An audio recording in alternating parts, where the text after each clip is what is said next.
person in their lives makes them feel crazy.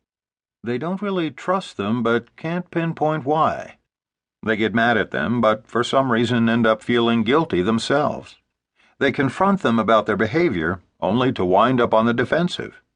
They get frustrated because they find themselves frequently giving in when they really wanted to stand ground, saying yes when they mean to say no, and becoming depressed because nothing they try seems to make things better. In the end, dealing with this person always leaves them feeling confused, exploited, and abused. After exploring the issues in therapy for a while, they eventually come to realize how much of their unhappiness is the direct result of their constant but fruitless attempts to understand, deal with, or control their manipulator's behavior. Despite the fact that many of my patients are intelligent, resourceful individuals with a fair understanding of traditional psychological principles, most of the ways they tried to understand and cope with their manipulator's behavior weren't getting them anywhere, and some of the things they tried only seemed to make matters worse. Moreover, none of the ways that I initially tried to help made any real difference. Having an eclectic training background, I tried all sorts of different therapies and strategies, all of which seemed to help the victims feel a little better, but none seemed to empower them enough to really change the nature of their relationship with their manipulator. Even more disconcerting was the fact that none of the approaches I tried was effective at all with the manipulators. Realizing that something must be fundamentally wrong with the traditional approaches to understanding and dealing with manipulative people, I began to carefully study the problem in the hope of developing a practical, more effective approach.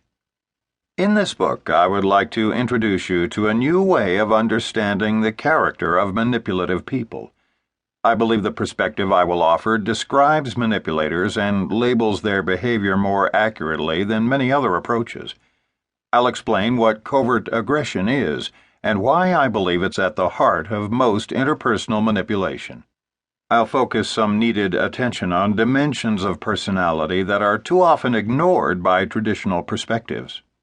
The framework I will be advancing challenges some of the more common assumptions we make about why people act the way they do, and explains why some of the most widely held beliefs about human nature tend to set us up for victimization by manipulators. I have 3 objectives to fulfill in this book. My first is to fully acquaint you with the nature of disturbed characters, as well as the distinctive character of the covertly aggressive personality. I'll discuss the characteristics of aggressive personality types in general, and outline the unique characteristics of the covert aggressive personality. I'll present several vignettes based on real cases and situations that will help you get the flavor of this personality type, as well as illustrate how manipulative people operate. Being able to recognize a wolf in sheep's clothing and knowing what to expect from this kind of person is the first step in avoiding being victimized by them.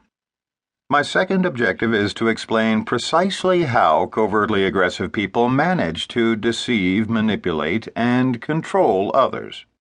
Aggressive and covertly aggressive people use a select group of interpersonal maneuvers or tactics to gain advantage over others. Becoming more familiar with these tactics really helps a person recognize manipulative behavior at the time it occurs and makes it easier, therefore, to avoid being victimized. I'll also discuss the characteristics many of us possess that can make us unduly vulnerable to the tactics of manipulation. Knowing what aspects of your own character a manipulator is most likely to exploit is another important step in avoiding victimization.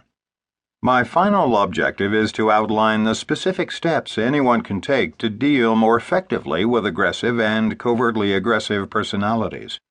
I'll present some general rules for redefining the rules of engagement with these kinds of individuals and describe some specific tools of personal empowerment that can help a person break the self-defeating cycle of trying to control their manipulator and becoming depressed in the process.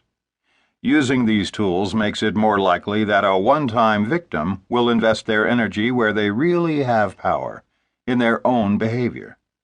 Knowing how to conduct yourself in a potentially manipulative encounter is crucial to becoming less vulnerable to a manipulator's ploys and asserting greater control over your own life.